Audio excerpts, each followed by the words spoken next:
All right, so get this today. We're diving into something a little bit different.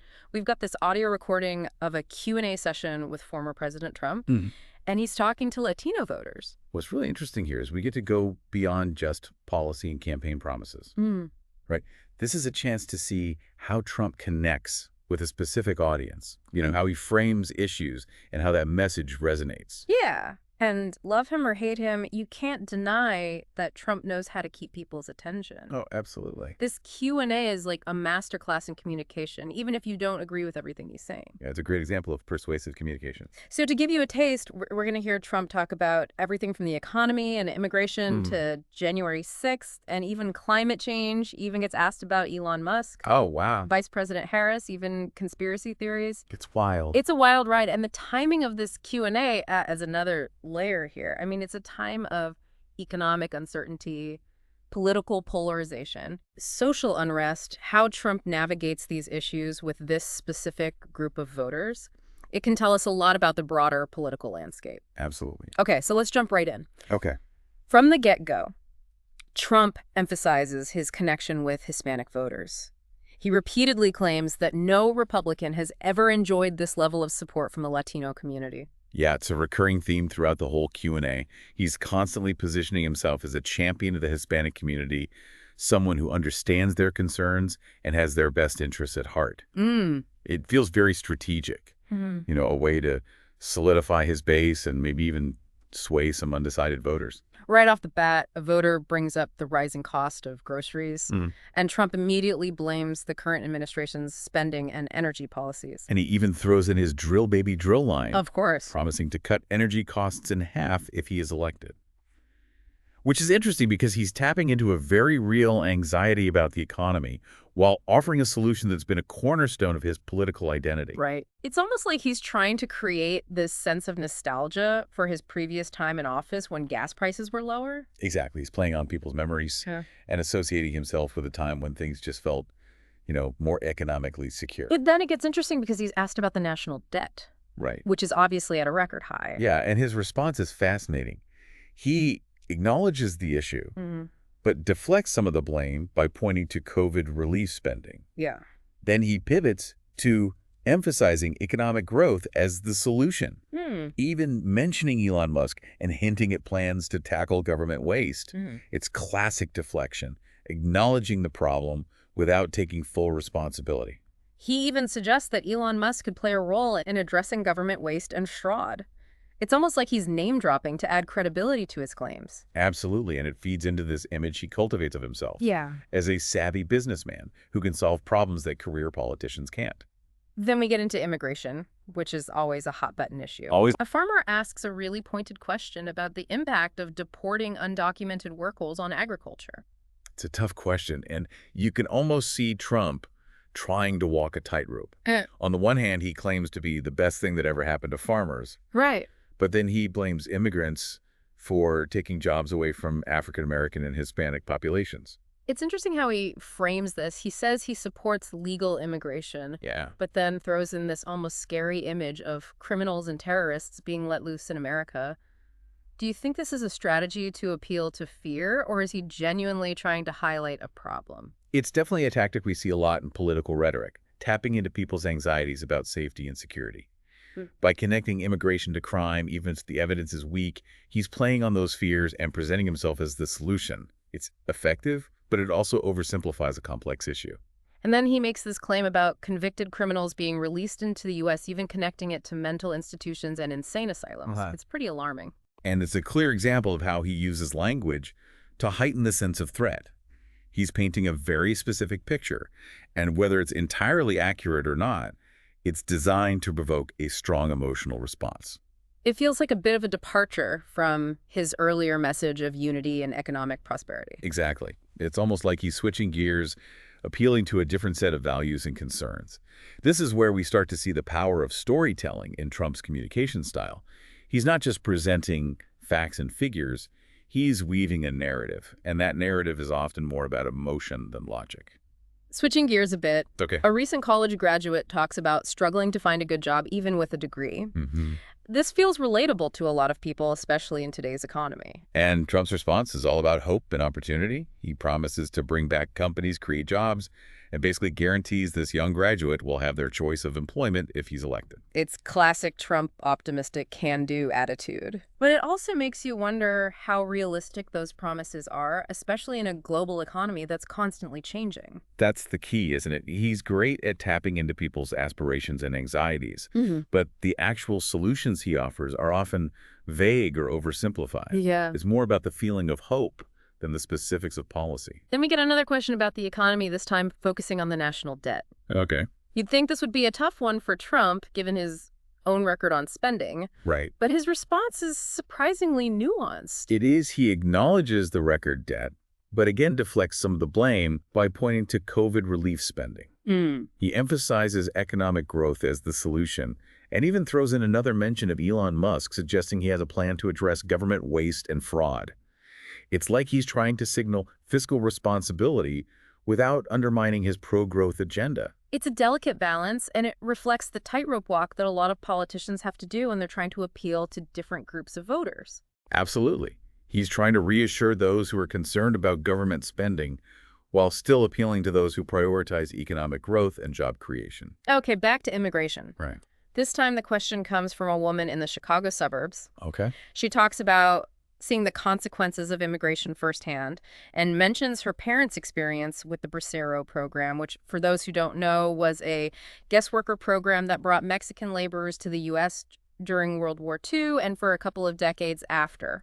It's a question that highlights the historical and personal dimensions of immigration. And it's interesting how Trump responds. Instead of addressing her specific question about immigration reform, he immediately jumps to talking about crime in Chicago and blames the city's problems on Democratic leadership. He paints a pretty bleak picture of Chicago, calling it a very dangerous city and emphasizing the need for law and order. Again, it's about tapping into anxieties. He's connecting immigration to crime, even though the link isn't always clear-cut. And he circles back to his stance on legal immigration and border security, which is a recurring theme. But then he brings up this anecdote about Springfield, Ohio, Right. a small town that's supposedly been overwhelmed by migrants. He claims the residents are unhappy and that the town's resources are strained. It's a really interesting anecdote because it plays into this narrative of small-town America being disrupted by outsiders. It sets the stage for the next question, which delves into something even more controversial: conspiracy theories. And this is where things get really interesting. A registered Republican brings up a specific conspiracy theory claiming that Haitian immigrants are eating pets in Springfield, Ohio. Oh my gosh. I mean, you can't make this stuff up. And Trump's response is fascinating. Instead of directly addressing the outlandish claim, he pivots to talking about the strain on resources in Springfield because of the influx of migrants. He talks about hospitals being overcrowded, schools struggling to cope, and people having trouble affording basic necessities. It's clever, really. He's dodging the question while still reinforcing his narrative about the negative impact of immigration. He doesn't explicitly endorse the conspiracy theory, but he creates an environment where those ideas can flourish. You know, it's fascinating how consistent this is with his communication style. He rarely admits fault directly. It's always about shifting the blame elsewhere, playing down any criticism, and projecting this image of total control, even when things are clearly messy. It seems to work for his base, but does it resonate beyond that? I'm curious. What do you think about this approach? Next up is a question about January 6th. Cool. A voter directly challenges Trump about his actions or inaction that day, his handling of the pandemic, and even the lack of support from some members of his own administration, including his former vice president. Wow. Pretty tense moment. And Trump's response is a mix of deflection, justification, and counterattacks. Wow. He downplays the significance of January 6th, even calling it a day of love, and emphasizing his calls for peaceful protest. He blames the event on concerns about election integrity, perpetuating this narrative of a stolen election. He defends his response to the pandemic, too. And when it comes to those who've turned against him, Right. he minimizes their numbers and paints them as disloyal or just unhappy people. It's a classic Trumpian tactic: deflect blame, minimize criticism, and project strength, even when things are tough. He specifically criticizes Vice President Pence, saying he should have overturned the election results. And of course, he takes a few jabs at President Biden, calling his administration the most unsuccessful in history. It's all part of his strategy to undermine his opponents and hold on to his base. Yeah. He's appealing to their loyalty and reinforcing their belief that he's the only one who can truly represent their interests. Then we get a question about gun control from a son of immigrants who's a strong supporter of gun rights. It's a good reminder that even within a group like Latino voters, there's a diversity of opinions. And Trump's response is pretty much what you'd expect. He expresses strong support for the Second Amendment, emphasizing the need for guns for personal protection, and argues that stricter gun laws just don't work. He even uses Chicago as an example, saying that the city has tough gun laws but still struggles with high crime rates. It's a message that resonates with a lot of gun owners, especially those who feel like their rights are under attack. But it also ignores the complexities of gun violence and the potential for common sense gun safety measures. He's taking an absolutist stance on a divisive issue, which is a reliable way to appeal to a base.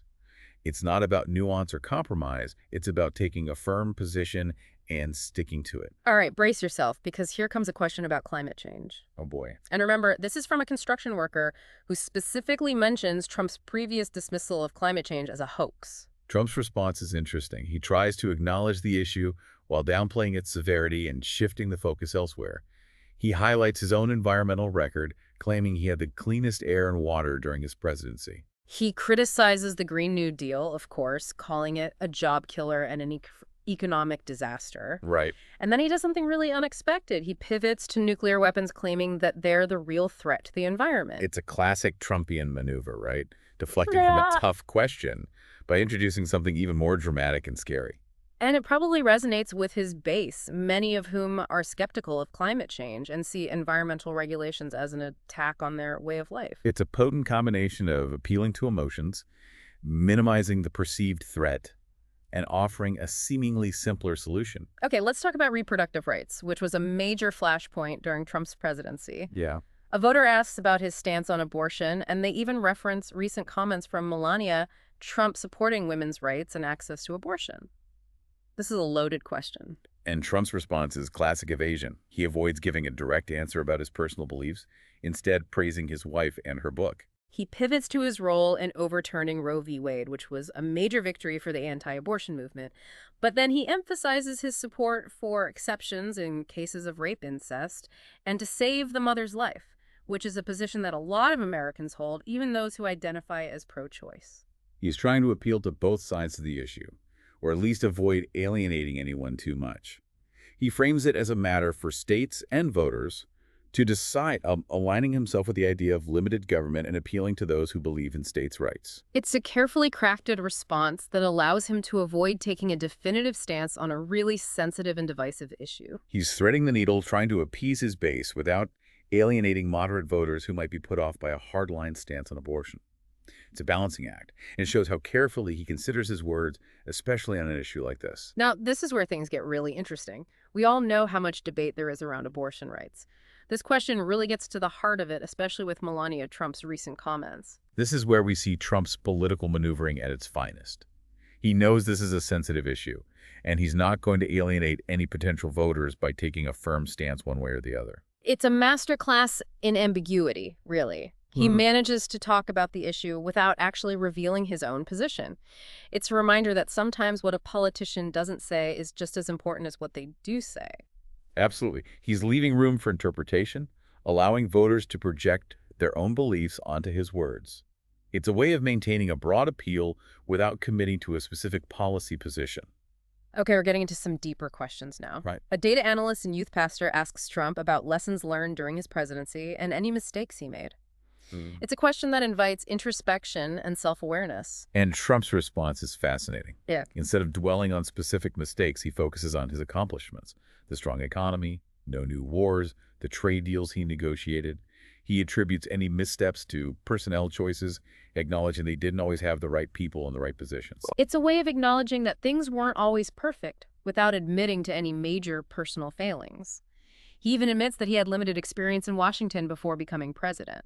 It's a moment of vulnerability, which is rare for Trump. He's essentially saying that he was learning on the job, which might resonate with voters who appreciate honesty and humility. But then he pivots to criticizing President Biden for not firing anyone in his administration. It's like he's trying to draw a contrast between his own leadership style, which he presents as decisive and accountable, and Biden's, which he frames as weak and indecisive. It's a subtle way of turning a potential weakness into a strength.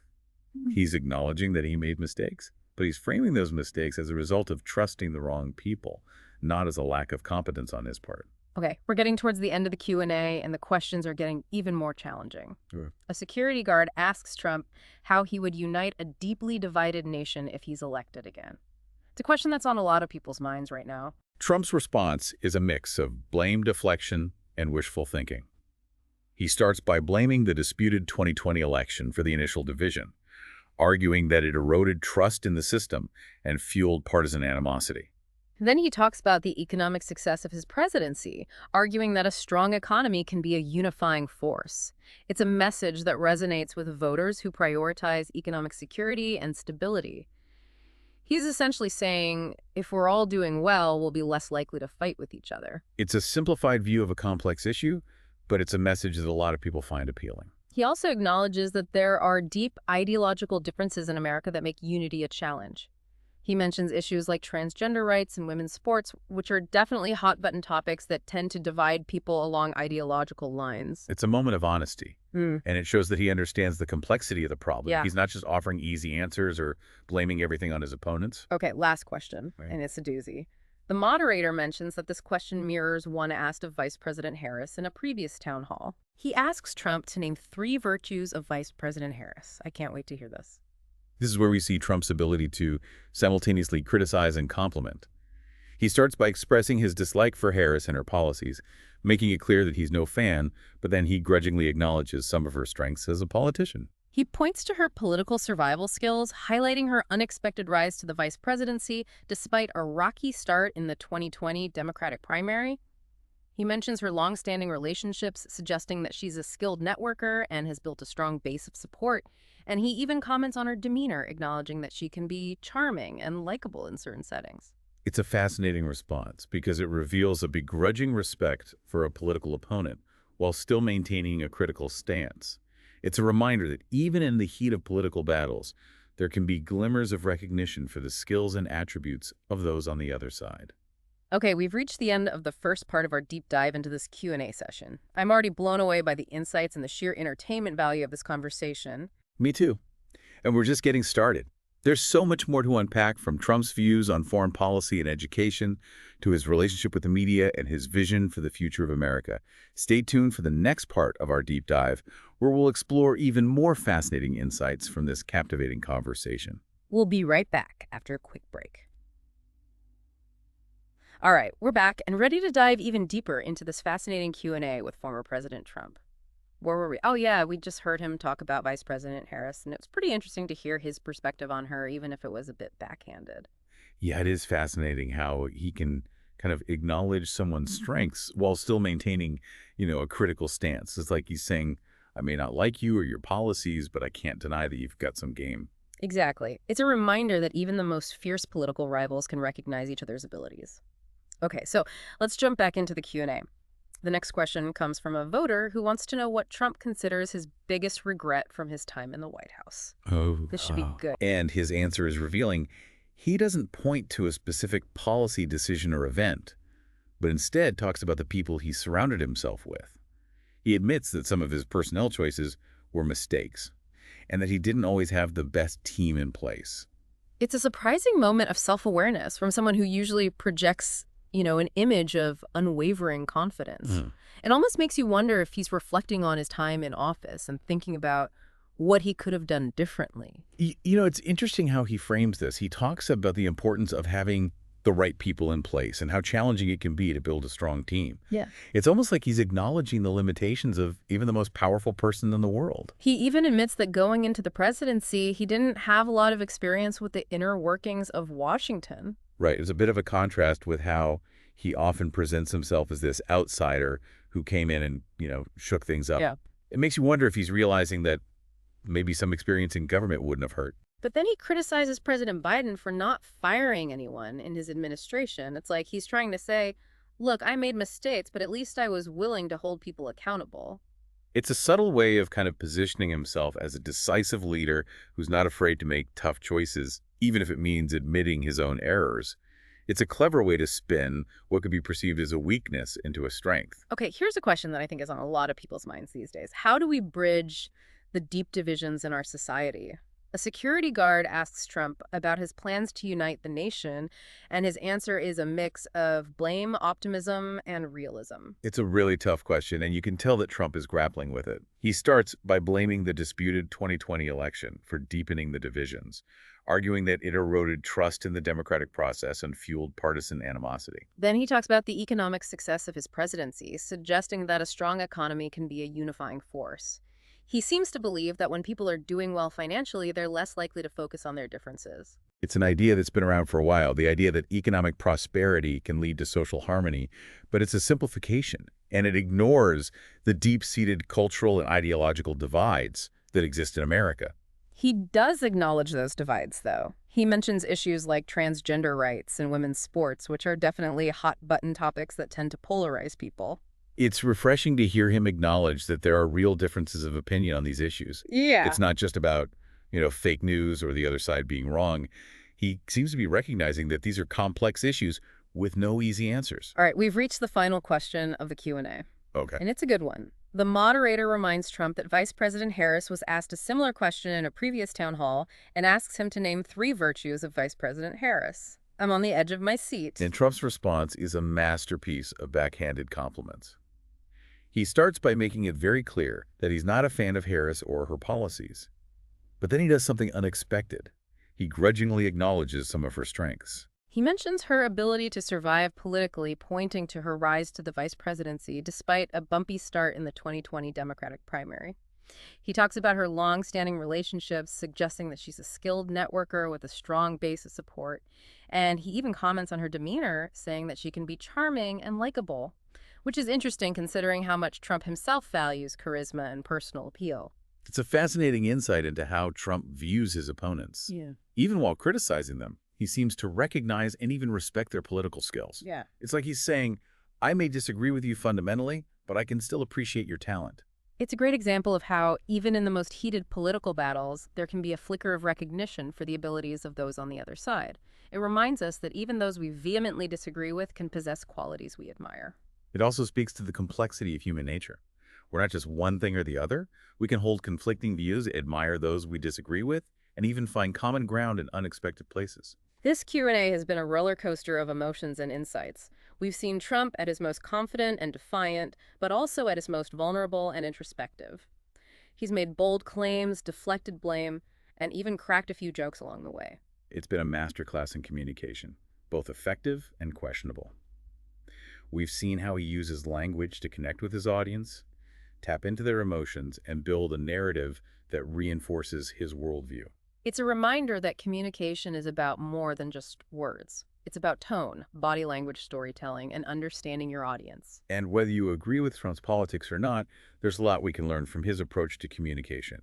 He's a master of persuasion, and understanding his techniques can help us become more discerning consumers of information and more effective communicators ourselves. Okay, before we move on to our final takeaways, I want to acknowledge that this deep dive has probably sparked some strong reactions. Some of you might be nodding your heads in agreement with everything Trump said, while others might be shaking your heads in disbelief. And that's okay. Our goal isn't to tell you what to think, but to equip you with the tools to think critically about complex issues.